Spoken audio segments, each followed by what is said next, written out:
Alright guys, Wes here, welcome back to the channel, and today we got some news regarding Star Wars Jedi Survivor as the game just got a lot bigger. When it was announced that Respawn Entertainment, the studio behind Titanfall and Apex Legends, would be developing a single-player Star Wars game, I think it made sense that people were a little bit skeptical. But somehow Jedi Fallen Order ended up being one of the best Star Wars games of all time, and one of the best games of 2019 altogether. The sequel, Star Wars Jedi Survivor, is coming out in just a couple of months, and while the release date has changed a couple of times, Respawn has been keeping us hyped up with tons of new gameplay and information. In this video, we're going to go over everything we've learned about Star Wars Jedi Survivor in the recent weeks. We're going to talk about all of the new gameplay details, new stances, puzzle rooms, the open world of Jedi Survivor, and so much more, so definitely stick around until the end of the video. Now, like I said, Jedi Fallen Order dropped in 2019 and was kind of a melting pot of other action game ideas. It's set in between episodes 3 and 4 of the main Star Wars storyline and follows a young survivor of Order 66 who is on the run from the Empire a few years before the start of the Galactic Civil War. The combat took influence from games like Dark Souls, while the level design was a tad bit more linear, often feeling a bit more cinematic, similar to games like Uncharted or Tomb Raider. That blend of ideas made for a great experience that gave players a decent amount of agency, while still keeping them moving along the main story path at a decent pace. The sequel, Jedi Survivor, is set 5 years after the end of Jedi Fallen Order, and is reportedly taking place at roughly the same time as Obi-Wan Kenobi series on Disney+.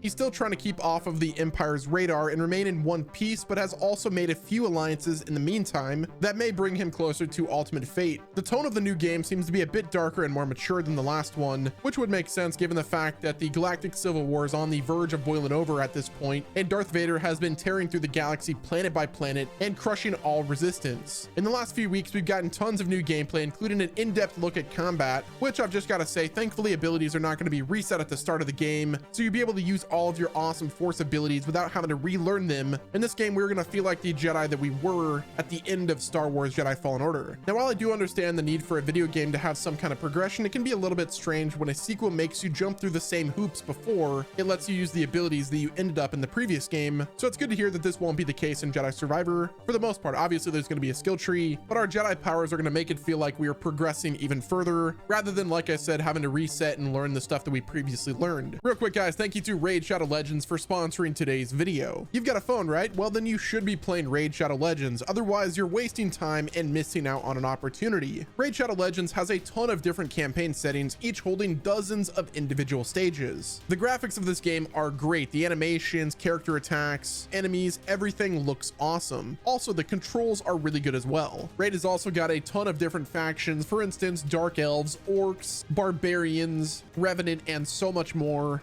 Let me know who your favorite champion is in Raid Shadow Legends. Mine personally is Madame Saris. Love is in the air. Even in the world of Raid, new players can enjoy a special Valentine's Day themed adventure with the Raid Love Quest. All you need to do to get involved is download Raid Shadow Legends from the links below, copy your in-game player ID, and then head to raidlovequest.plarium.com. There, enter your player ID and set out on this heartfelt quest, running from February 14th to March 14th. Play one of the Valentine's themed mini games for a chance to win some fantastic in-game and real-life prizes, including Valentine's Day themed raid champions and even Amazon gift cards worth up to $1,000. If you're a current raid player, you can still share the love too. Use the special promo code STValentine23 that everyone can use to get a small Valentine's gift from us to you. And if you haven't started playing Raid yet, click my link in the description or scan my QR code here on the screen. You'll get unique bonuses worth $35, including free epic champion Jotun and other useful stuff. And once you're in game, come find me under the name WesNemo, and if you're fast enough, you can join my clan. And thanks again to Raid Shadow Legends for sponsoring today's video. Another big detail revealed with the new gameplay seems to be the use of much larger areas that aren't as linear as the first game. Those who played Jedi Fallen Order will remember a somewhat Metroidvania style level design inspired by games like Dark Souls, but not nearly as open and vast. Souls games are known for throwing tons of pathways at you and trusting you to figure out how they all connect one another. And while Jedi Fallen Order was clearly inspired by the Souls series, the experience was a bit more linear and the areas themselves were much smaller. However, Jedi Survivor seems to be a bit closer to what you'd expect from a Souls-inspired game, featuring massive areas and very little handholding, allowing you to more organically explore the environments and tackle challenges at your own pace. Now, it's unclear just how expansive the level design is going to be, but overall, from all of the new footage we've gotten over the last few weeks, Jedi Survivor seems to be a bit of a baby's first Dark Souls game, and more like a Star Wars Souls equivalent, which I'm totally down for. Now, there's also a number of new combat stances that have been confirmed to be coming to the sequel, and they're going to add a ton more depth to the combat. But the early promo material has shown off a double-bladed saber as a core part of the combat, but it's also been confirmed that there will be a heavier lightsaber with a crossguard, similar to Kylo Ren in the sequel trilogy. This stance is going to require a lot more confidence from the user, since it has longer timing windows for blocking, parrying, and of course attacking, but the reward will be a hefty damage boost over standard weapons. Now, as for that double-bladed saber, I'm sure all of you have seen, it's going to deal a lot of damage around you and give you some added range, but it's going to have a bit longer of a startup time compared to a single saber, so you won't be quite as quick with it as you would be with just one blade. This game will have a bit of a give and take, similar to a game like Elden Ring. Now, when you boot up the game, you'll have 3 stances available: single blade, double blade, and dual bladed. Again, it all ties back to this game starting you out with more options than the last one and giving you all the tools to be a great Jedi right out of the start of the campaign. Each of the 3 combat stances unlocked by default will be unique and offer their own perks, but since we don't have a final number right now, expect there to be at least a couple more that you unlock along the way, including that Kylo Ren style crossguard stance. Now, granted, there are only so many kinds of lightsabers in the Star Wars universe, so I'm guessing there won't be much more that we don't already know about, but with how much effort Respawn has put into this game so far, I definitely would not rule anything out, assuming that it already exists somewhere in the Star Wars universe. There was also a couple of clips in the new gameplay footage where the player actually split their dual-bladed lightsaber into 2 separate blades, which implies some kind of mixing and matching will exist between the various combat stances, but it's unclear to what degree. Now, by far one of the coolest details about the gameplay to be confirmed with the new footage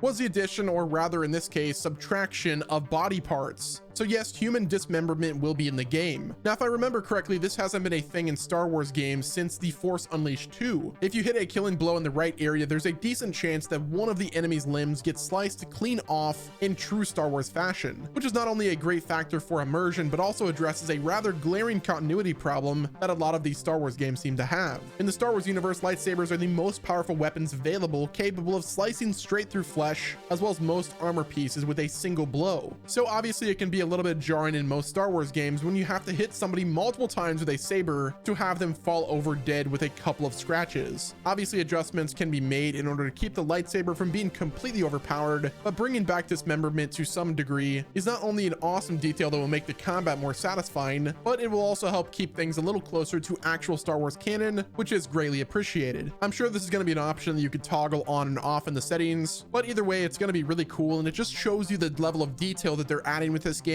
which is always a good thing. Now, another central aspect of the gameplay with Jedi Fallen Order was the addition of puzzles, which I thought was a great take. I love games with puzzles. I'm a big Zelda fan, so any game that has puzzles in it, I'm probably going to enjoy. Now, recently, IGN gave us our first look at the puzzle rooms in Jedi Survivor called Jedi Chambers, which are going to be an awesome piece of side content that I'm honestly really excited for. These seem to be tying into the idea of making the game bigger and less linear, giving you more content to wade through at your own pace and rewarding you for doing so. The Jedi Chambers are ancient abandoned structures filled with secrets to uncover and puzzles for you to solve with your force powers, kind of similar to the various shrines in Breath of the Wild. The developers didn't want to give too much away in their early footage, but this seems to be like a really good way to expand on the lore of the Respawn Star Wars franchise, while also giving players more incentive to keep exploring the larger environments and try to find things out more organically instead of just following a linear path to the end of the story. My biggest critique about Jedi Fallen Order is the game just felt like too linear and the levels were just way too small. So the fact that Jedi Survivor is going to get a lot bigger, or rather just a lot more wide open, then I think that's going to improve the gameplay entirely. The fact that Jedi Survivor has mounts in the game as well as a glider is really good news. So I think if they just improve on that aspect, then I'm personally going to be happy. I like the overall gameplay and the skill tree. So if we have more access to Jedi force powers, as well as overall Jedi movement, like being able to jump really high, is something that I would love to see featured in Jedi Survivor. With the planets and the levels looking already a lot more open, I really hope they improved on that aspect. Make it so we really feel like we're a Jedi. Bonus meme if you guys know what that's from. But yeah, guys, that's gonna wrap it up with this video. Let me know what your thoughts are in the comment section below. Are you excited for Jedi Survivor? The game is releasing on April 28th, 2023 after some delays. We finally have a release date of April 28th. It's releasing on PS5, Xbox Series X and S, and of course PC, and it's on the Unreal Engine 5, and I cannot wait to play this game. Let me know what your thoughts are in the comment section. Like the video, subscribe to the channel with your notifications turned on. Thanks again to today's sponsor, Rage Shadow Legends. Thanks for watching. This has been Wes, and I'll talk to you guys again in the next video.